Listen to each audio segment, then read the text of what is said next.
할렐루야. 생명의 길 교회 여러분, 우리 한 사람 한 사람 교회인 줄 믿습니다. 네, 이 시간에 하나님 앞에 예배할 텐데요, 기도하고 시작하겠습니다. 사랑의 하나님, 참으로 감사드립니다. 우리가 모였습니다. 하나님 찬양하기 위해 모였고 하나님 예배하기 위해 모였습니다. 우리 속에 있는 것 또 우리를 다 드릴 수 있도록 인도하여 주시고 하나님, 우리의 예배를 받아 주옵소서. 우리가 어떠한 상황이든지 주님을 바라보겠습니다. 함께 해주십시오. 예수님의 이름으로 기도합니다. 아멘. 우리 주 안에서 기뻐해, 기뻐하면서 우리 함께 찬양할까요?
감사 찬양과 경배 다 받으실 주님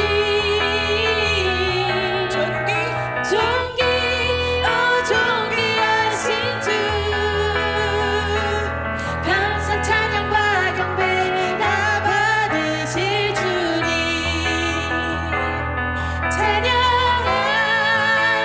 할렐루야 보좌 위 어린 양께 우리 경배하며 영광 돌리세 할렐루야 우리와 함께 영광 주는 승리의 용사 동만우의 주님 할렐루야. 오늘 아주 그냥 이어폰 꼈는데도 남자 성도님들의 찬양이 여기까지 들려가지고 아닌가요? 제가 환청 듣고 있나요? 너무 좋습니다. 하나님 기뻐 받으실 줄 믿습니다.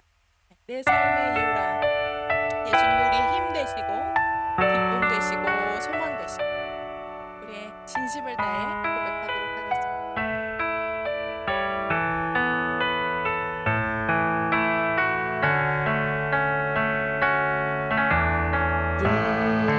예수는 내 힘이요 나의 기쁨 내 참 소망 그 이름의 생명이 내 삶의 이유라 같이 고백할까요? 예수는 내 힘이요 예수는 내 힘이요 나의 기쁨 내 참 소망 그 이름의 생명이 내 삶의 이유라 오직 주만 따라갑니다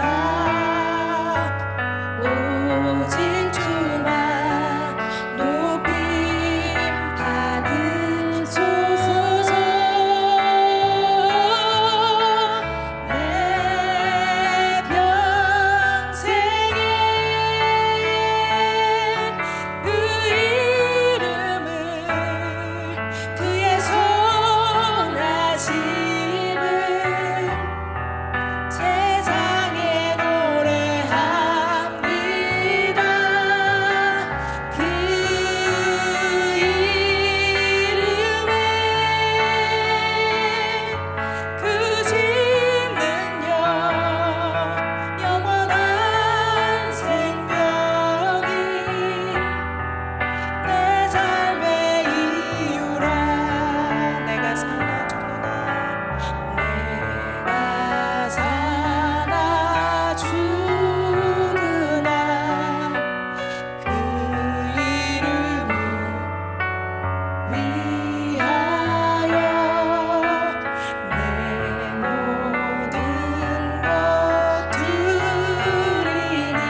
것이 문제가 없고 안정적일 때,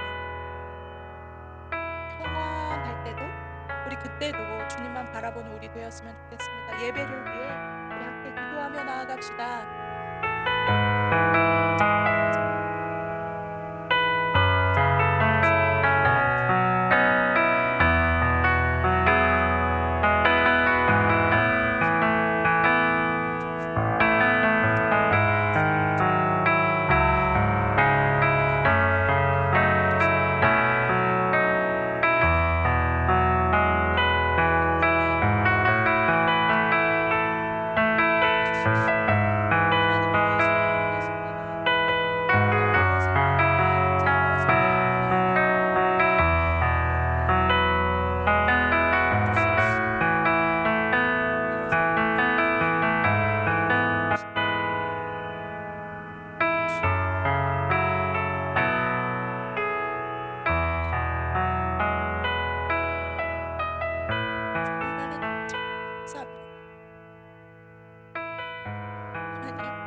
이 시간에 하나님 바라볼 수 있도록 하나님 도와주십시오.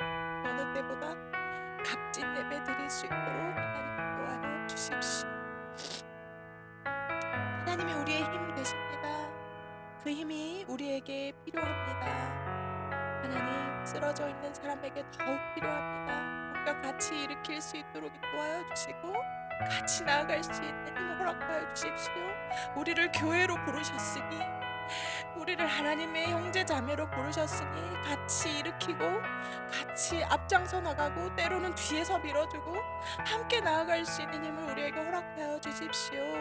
하나님, 우리의 예배 함께 하실 그 하나님을 기대합니다. 말씀 가운데 거하실 그 하나님 기대합니다. 우리와 함께 하여 주십시오. 예수님의 이름으로 기도합니다. 아멘.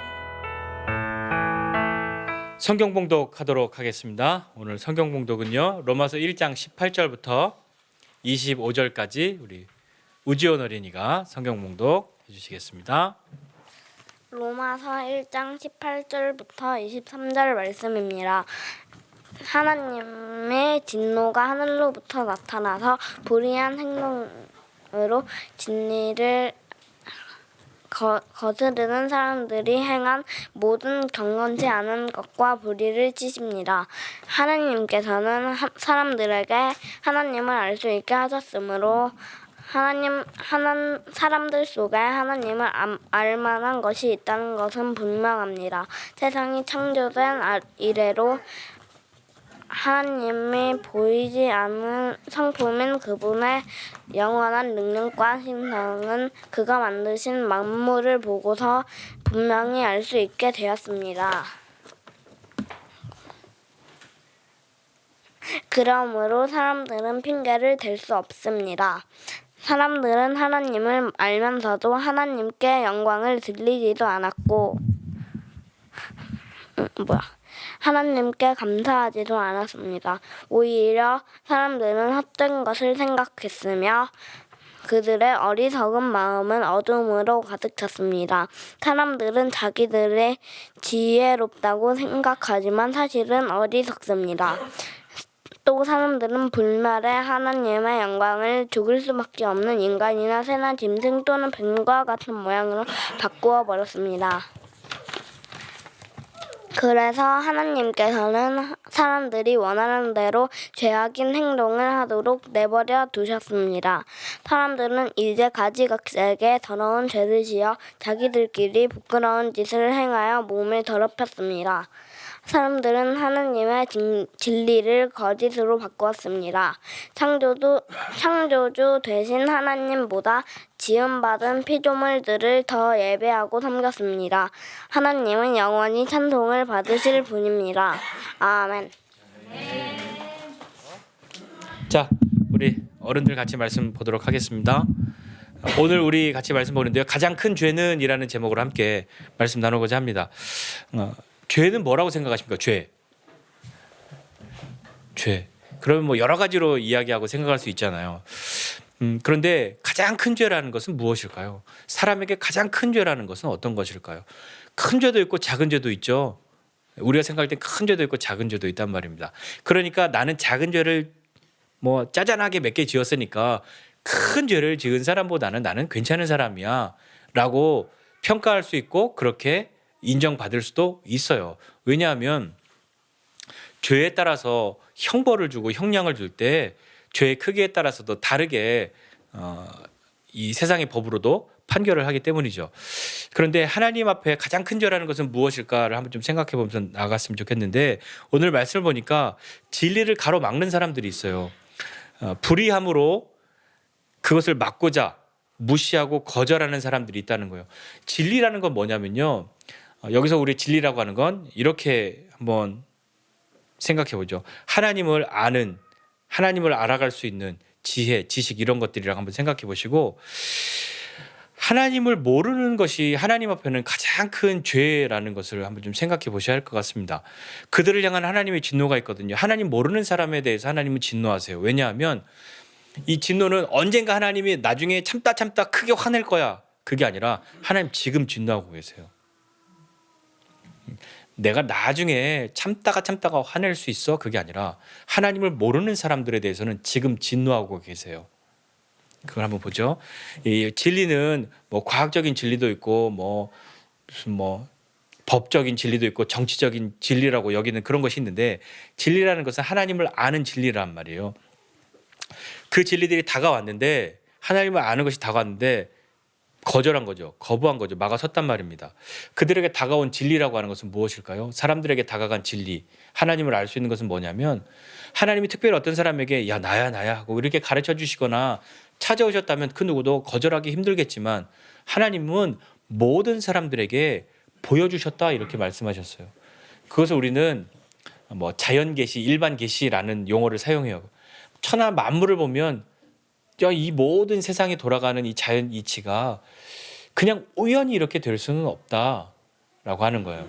그런 것들을 통해서 때가 되면 모든 것이 자연스럽게 이루어지는 꽃이 피고 열매 맺고 하는 것들, 물이 위에서 아래로 흐르고 하는 모든 것들, 이 우주상에 있는 모든 것들이 지구와 감싸인 모든 것들이 조화를 이루어서 가고 있는 것, 그런 것을 일반적인 계시, 자연 계시라고 얘기해요.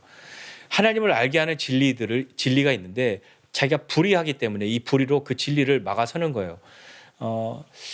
여러분 이런 얘기 들어보셨어요? 좀 더 살펴볼게요. 그러면 하나님이 왜 이렇게 일반적인 자연 환경이나 이런 것으로 하나님을 알 수 있는 뭔가 느낌적인 느낌, 야 이것은 사람이 할 수 있는 게 아니야라고 사람들이 말하는 그 말 속에도 그런 것들이 다 숨겨져 있기 때문인 거죠. 하나님을 향해 불의함으로 나서는 이유는 뭐냐면 사람들이 글자를 모르거나 지식이 없어서가 아니에요. 성경책을 안 읽었기 때문이 아니에요. 하나님을 향해 거역하고 거스리려고 하는 마음이 있기 때문인 거죠. 그 마음의 근원이 어디에 있는가를 살펴보는 거예요. 그것은 우리의 죄 때문이죠. 가장 큰 죄는 다름 아닌 무슨 죄가 가장 큰 죄냐면 하나님을 모르는 죄예요. 그리고 알고도 믿지 않는 것이 가장 큰 죄예요. 이게 예수님 모르는 사람들에게는 이게 너무 일방적이지 않아? 라고 생각할 수 있지만 오늘 이 로마서는 그 부분을 바울은 그것을 이야기하고 있는 거죠. 가장 큰 죄는 뭐냐면 하나님 모르는 게 가장 큰 죄야. 왜냐하면 하나님이 모든 사람들을 하나님을 알 수 있는 어떤 마음의 씨앗들을 다 심어주셨고 다 보여주셨는데도 불구하고 거절하고 있어, 거역하고 있어. 그 이유가 무엇인지 보는 거죠. 하나님이 진노하셨단 말이에요. 아까 하나님은 진노하시는데 미래에 진노하실 거야가 아니라 지금 진노하신다고 하셨잖아요. 그거 조금 있다가 계속 볼게요. 하나님은 우리 이렇게 이야기하죠. 하나님은 사랑의 하나님이야 라고 이야기하죠. 그 사랑의 하나님이 어떻게 하나님 모른다고 안 믿는다고 진노하실 수가 있어? 그 사랑이 좀 가짜이거나 함량이 좀 모자란 거 아니야?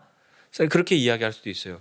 그렇기 때문에 초기에 기독교에 이단이 있었는데 어떤 이단이 있었냐면 하나님은 화내면 안 돼. 심판하시면 안 되지. 진노하시면 안 되지. 무조건 사랑의 하나님인데. 그래서 그 하나님 무조건 사랑의 하나님. 하나님 뭔가 심판하신다 그러면 그거 잘못된 거야. 그렇게 했던 이단들도 있단 말이에요.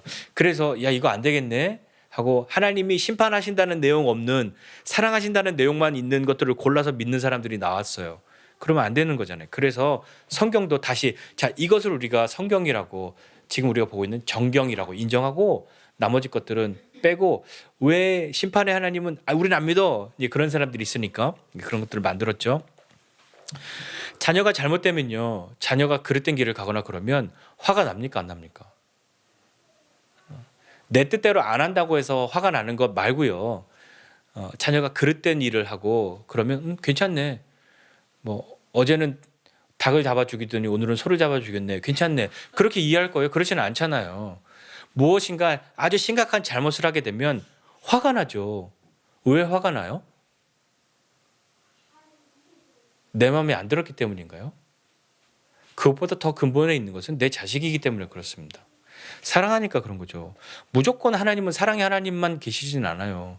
하나님은 사랑하시지만 사랑하시기 때문에 징계도 하시고 사랑하시기 때문에 심판도 하시는 거죠. 시편 7편에 보면요, 하나님은 의로우신 재판장이시며 매일 분노하시는 하나님이시로다.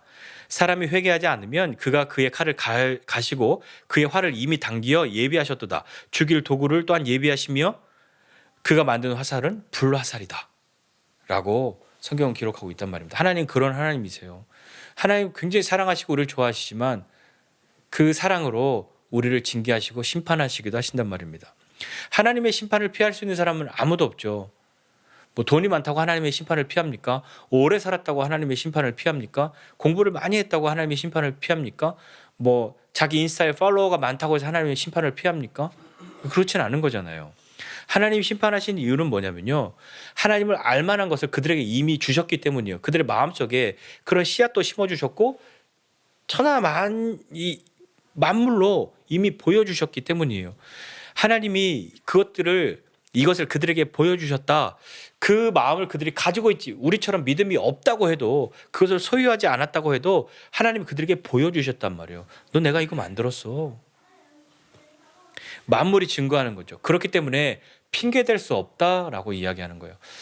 뭐 만물이 되는 거 이거 우연 아니야? 우리 같은 수준에서는 그렇게 말할 수 있는데, 미친 듯이 공부 많이 하신 분들이 야, 세상에 신은 없어. 이거 모든 것은 우연이야 라고 열심히 공부한 분들도 마지막에서는 그렇진 않아. 이건 우연이 될 수 없어라고 공개적으로 글도 쓰고 뭐 발표하고 그런 분들이 많아요. 그럼에도 불구하고 거절하고 외면한다고 하면 그것이 불의한 것이라고 말씀하는 거죠. 창세로부터 그의 보이지 않는 것들, 그의 영원하신 능력과 신성, 그것이 그들에게 있어가 아니라 성경 말씀은 그들에게 보이셨다 이렇게 이야기하는 거란 말이에요. 그러니까 그런 믿음이 없기 때문에 나는 못 믿어, 그게 아니라 하나님이 보여주셨는데도 안 믿고 있는 거란 말이죠. 우연히 되는 일들은 없어요. 또 하나는 하나님을 아예 그렇게 모른다라고 하는 거고요. 또 하나는 뭐냐면 하나님을 알긴 알아요. 그런데 믿는다는 것도 아니에요. 믿는다라고 하는 거, 구주로 믿는다는 거, 그것 아니라 그래 신이 있다는 건 알겠어 라고 하지만 오늘 성경에 있는 것처럼, 그러나 그들이 그렇게 하나님을 알지만 하나님을 하나님으로 영화롭게 하지도 않는다 라고 하는 말씀은 뭐냐면, 우리 이런 얘기 하잖아요. 어떤 사람들에게 하나님에 대해서 이야기하면 나 같은 사람은 지은 죄가 많아서 못 믿겠어. 너무 죄가 많아서 너무 미안해 라고 되게 겸손한 척, 그런 듯한 척 이야기하지만 그것은 굉장히 전혀 다른 이야기일 수도 있다는 것을 생각해 보셔야 하는 거예요. 무척 겸손한 듯한 표현이지만 하나님의 존재를 인지하고 있다는 말인지 아닌지도 사실은 잘 몰라요. 그리고 자기가 진짜로 죄인이라고 생각하는지 아닌지도 사실은 모릅니다. 그냥 그딴 소리 하지 마라고 하는, 그냥 덮어버릴 이야기로 나 죄가 많아서 교회 못 가겠어. 그럼 되게 착한 사람 같아 보이죠. 그 죄는 자기가 죽을 때까지 씻어낼 수 없습니다.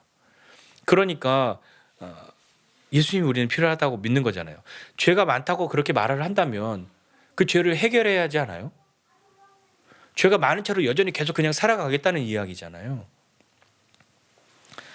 죄가 많다고 하는 그 이야기는 내가 죄가 많으니까 내가 교회를 오염시킬 것 같아, 그런 이야기인지, 아니면 내가 이렇게 죄가 많으니까 하나님 앞에 진짜 벌 받을 것 같아 하는 두려움 때문인지 살펴보아야 합니다.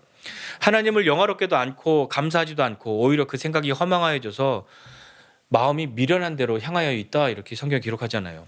스스로 지혜 있다고 하지만 어리석게 되었다라고 말하잖아요. 뭔가 있기는 한 것 같아요. 그런데 이 신이라는 게 뭔가 있긴 한 것 같은데 뭔가 믿자고 하니 좀 그렇고 안 믿자고 하니 또 마음이 좀 그렇고 그런 사람들 있지 않습니까?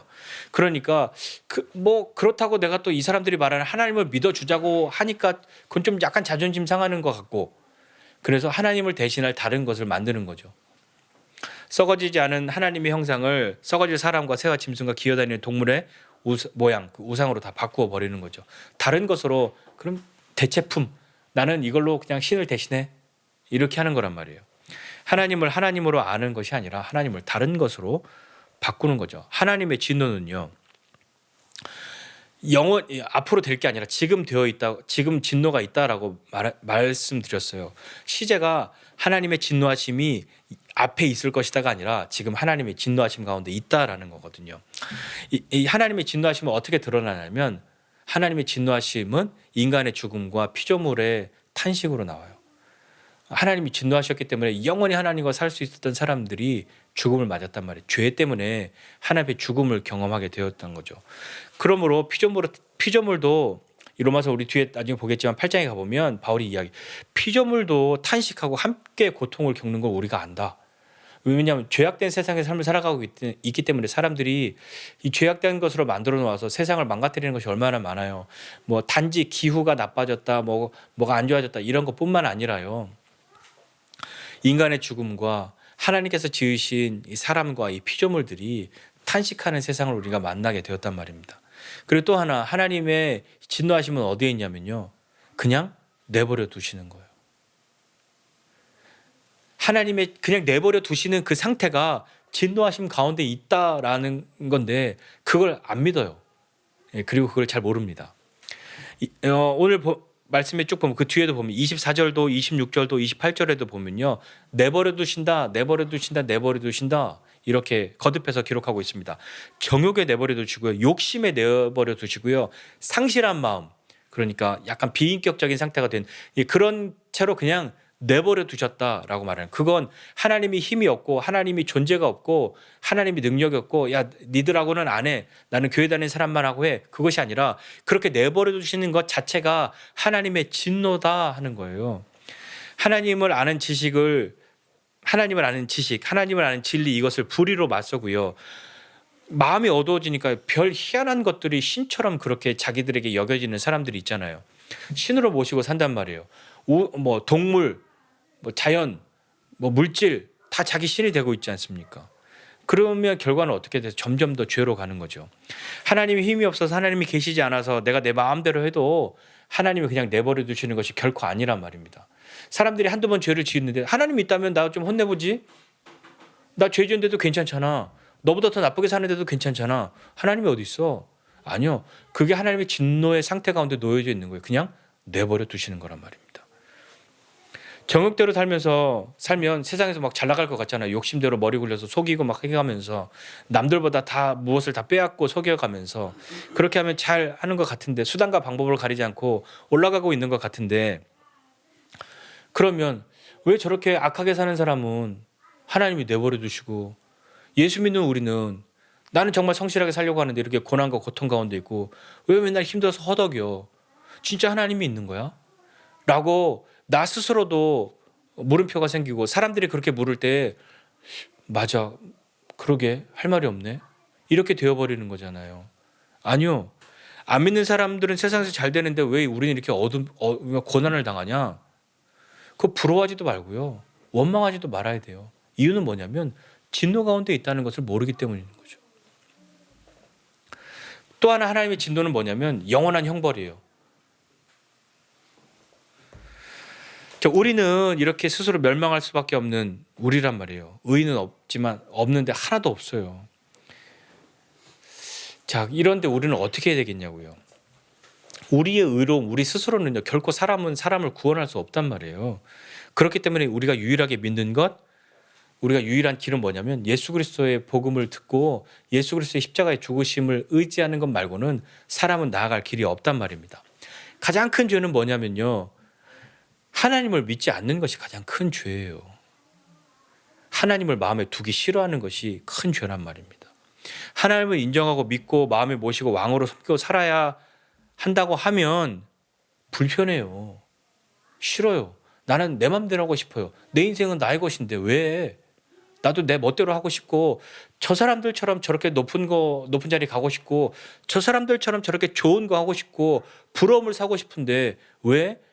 하나님이랑 함께하면 마치 하나님이 못하게 할 것만 같고 내 마음대로 못하게 할 것 같으니까 자꾸 하나님을 밀어내고 나는 내 마음대로 살 거야 라고 하는 거죠. 중요한 건 하나님을 아냐 모르냐, 하나님에 대해서 들었냐 안 들었냐, 하나님을 네가 인정하냐 안 하냐, 그게 아니에요. 가장 중요한 건 뭐냐면요, 말 그대로요, 믿느냐 안 믿느냐예요. 여러분, 우리는 어떻습니까? 내가 죄인이라는 것을요 인정하지 않을 때, 내가 죄인이라는 것을 모를 때, 죄인이라는 것을 인정 못할 때, 근데 자꾸 나한테 죄인이라고 그래요. 그럼 어떤 마음이 들어요? 억울하죠. 생각해 보세요. 나 잘못한 것도 없는데 자꾸 잘못했다고 말해요. 그럼 억울하잖아요. 분하잖아요. 근데 죄인인 것을 알고 깨닫고 인정하면요, 어떻게 됩니까? 내가 잘못했다는 걸 깨닫고 인정하면 용서를 구한단 말이에요. 이 죄인의 은혜가 있어요. 죄인의 은혜는 뭐냐면, 내가 죄인이라는 것을 알아야, 죄인이라는 것을 깨달아야, 죄인이라는 것을 인정해야, 그래서 처절한 절망 속에 놓여져 봐야 내 힘으로 될 수 있는 것이 없다는 걸 알아야 하나님 앞에 엎드린단 말입니다. 그 이전에 조금만 버틸 힘이 있어도요 엎드리지 않아요. 나가지 않습니다. 그러나 죄인이라는 것을 깨닫는 그 은혜가 있을 때 하나님 앞에 엎드려 나가게 되는 거죠. 은혜의 빛 앞으로 나아가게 되는 겁니다. 빛이 비추면요 엎드리면 되는 거예요. 그러니까 오늘 읽은 본문 말씀의 맨 마지막에 우리 끝날 때 주는 곧 영원히 찬송하리시로다, 이렇게 오늘 말씀 끝났단 말이에요. 찬송은요 어떨 때요, 즐겁고 행복할 때 찬송하잖아요. 하나님 최고 막 이렇게 이야기하잖아요. 그런데 오늘 이렇게 읽은 말씀은요, 자기 죄인이다, 진노 가운데 있다, 이렇게 말씀하고 있는데 하나님 그냥 너 내버려 두셨다. 그래서 결과적으로 뒤에 그 32절까지 가보면 이렇게 된다, 이렇게 된다, 이런 상태로 된다, 그런 말씀들 쭉 나온단 말이에요. 한번 읽어보세요. 우리가 그냥 흔히 사람들이 하는 이야기, 저 천벌 받을 놈, 이거 뭐냐면요, 나는 벌 주지 못하지만 하늘이 벌 줄 거라는 뭔가 느낌적인 느낌을 가지고 있단 말이에요. 그것이 다 마음속에 숨겨지는 씨앗이라고요. 하나님이 보여주신 거란 말이에요. 하나님을 찬송한단 말이에요. 영원히 찬송할 뿐이시다라고 오늘 바울이 이야기하고 있는데, 왜 찬송하게 되냐면 내가 어떤 존재인지 알기 때문이에요. 와, 완전 나 쓰레기네. 나는 완전 죄인이네. 나는 정말 구제불능이네. 이런 나를 부르셨다는 것을 안다면 하나님을 찬송할 수밖에 없는 거죠. 그런 나를 예수 그리스도의 십자가를 통해서 용서해 주시고 받아주셨단 말이에요. 또 하나 왜 하나님을 찬송할 수 있냐면요, 하나님 나한테 잘해 주시기 때문에만 찬송하는 것이 아니라요, 오늘 이 바울이 하나님을 찬송한다고 이렇게 이야기하는 것, 우리가 하나님을 찬송해야 하는 이유는 뭐냐면 하나님이 나를 그냥 내버려 두시지 않고 혼내시는 분이시기 때문이에요. 나를 징계하시는 분이시기 때문이에요. 나에게 고난도 주시는 분이시기 때문에, 나에게 고통도 주시는 분이시기 때문에 하나님을 찬송해야 합니다. 하나님 왜 우리를 고난을 주고 고통을 주고 징계하실까요? 너 정신 안 차리고 내 말 안 들을래? 그런 뜻일까요? 아니에요. 하나님이 그렇게 하시는 이유는 뭐냐면요, 너 이렇게 살면 다시 글로 돌아갈 거야? 너 다시 이전으로 돌아갈 거야? 정신 차려야 돼. 그 마음이시지 않겠습니까? 하나님이 우리로 다시 죄악된 삶으로 되돌아가지 않게 하기 위해서 우리를 징계하시는 거예요. 하나님이 우리를 다시 그렇게 우리가 스스로 망가지는 것을 절대로 그냥 가만히 앉아서 보실 수 없기 때문에 우리를 향해서 징계하시는 거라고요. 나를 붙드신단 말입니다. 때로는 채찍을 드셔서라도 나를 붙드시는 거죠. 그렇게 하지 않으면요, 우리는 하나님 자녀 아니에요. 히브리서 12장에서 말하잖아요. 그렇게 하나님의 징계받지 않는 그거 하나님 자식 아니야. 그거 사생아지, 남의 집 자식이지 라고 말하는 거란 말입니다. 여러분도 여러분의 자녀들 징계하잖아요. 아픈 마음을 부여잡고 매를 들잖아요. 남의 집 자식 때립니까? 남의 집 자식은 절대 때리지 않아요. 아무리 잘못해도 때리지 않습니다. 세상에 애들 때리면 큰일 날 세상이라고 하여 그렇기 때문에만이 아니라 남의 집 자식을 위해서는 결코 매를 들지 않아요. 내 자식을 위해서는 매를 드는 거죠. 미워서 매를 드는 것이 아니라는 것을 부모는 압니다. 우리가 자식일 때는 잘 몰랐잖아요. 부모가 되니까 알잖아요. 루이 아빠한테 맨날 혼나면서 잘 모를 거예요. 아빠가 절대 루이를 미워해서 혼내는 게 아니에요. 아빠 루이 친구들 루이보다 더 나쁜 일을 하고 더 말 안 들어도 절대 혼내지 않아요. 진짜야. 루이 친구들에게는 아빠는 늘 천사같이 있을 수 있어. 뭐 사줄 수도 있어. 응? 아이스크림도 사줄 수 있어. 그렇지만 절대 혼내지 않아. 왜냐하면 그 친구들을 위해서는 아빠는 매를 들지 않아요. 마찬가지입니다. 하나님이 우리에게 찬송 받으셔야 한다면 우리를 그냥 내버려 두시지 않는 분이시기 때문에 하나님 찬송 받으셔야 합니다. 하나님 나한테 선물만 주시기 때문에 찬송 받는 분이 아니라 하나님 이런 나를 그냥 내버려 두시지 않고 진노 가운데 그냥 내버려 두시지 않고 나에게 채찍을 드시는 하나님 찬송 받으셔야 해요. 그것을 믿는다면 우리가 하나님 앞에 나아가야 하는 거죠. 저와 여러분은 우리가 인생을 살면서 가장 큰 죄를 짓지 말아야 합니다. 하나님을 안 믿는 죄, 하나님을 모른다고 하는 죄, 하나님을 알면서도 하나님을 모른 척하는 죄, 그 죄를 범하지 않고 믿음으로 나아가는 저와 여러분 모두가 되시기를 주님의 이름으로 축복합니다. 기도하겠습니다. 하나님 아버지 은혜와 사랑을 감사드립니다. 하나님 참으로 우리가 우리 인생을 살아가면서 많은 죄악들을 짓고 죄악들을 경험하고 살아가는데 나보다 더 잘못하는 사람들 많은데 더 나쁜 놈들도 많은데 그들은 잘 나가는 것 같고 하나님이 그들은 보호해주고 도와주는 것만 같고 그들이 하는 것에는 아무 관심도 없어서 그들이 저렇게 하는데도 하나님은 내버려 두신다고 그렇게 생각하는데 나는 적은 것 마음으로 잘못하는 것만 가지고도 하나님이 채찍을 드시는 것만 같고 하나님이 막으시는 것만 같은데 왜 하나님 나한테만 이렇게 혹독하시냐고 그렇게 말하는 우리를 주님의 은혜 가운데로 다시 한번 불러주시기를 원합니다. 하나님 아버지 우리로 하나님을 아는 사람 되게 하여 주시고 단지 아는 것에서 그치지 않고 하나님의 자녀 되어 하나님 믿는 사람 되게 하여 주시기를 원합니다. 하나님 믿는 그 믿음으로 이 세상 삶을 살아가면서 많은 어려움 우리에게 있지만 우리에게 때로 어려움이 있는 것은 악인은 형통하고 하나님 믿는 사람들은 그러하지 못하는 것을 볼 때마다 이것은 부당하다고 이것은 불의하다고 이것은 억울하다고 말하는 우리를 향해서 하나님의 진노가 어디에 있는지 볼 수 있는 믿음의 눈을 가지고 이 세상 사는 사람들 되게 하여 주옵소서. 하나님 우리를 그냥 내버려 두지 마시고 하나님의 사랑 가운데로 하나님의 은혜 가운데로 다시 들어오도록 은혜를 베풀어 주시옵소서. 이제는 우리 구주 예수 그리스도의 은혜와 하나님 아버지의 크신 사랑과 성령님의 함께하심이 하나님의 은혜를 사모하고 하나님을 아는 그 진리 가운데로 나아가고 하나님을 믿는 그 믿음 가운데 삶을 살아가기로 다시 한번 결단하고 주의 도우심을 구하는 우리 모두 위에 이제로부터 영원까지 함께 있을지어다. 아멘.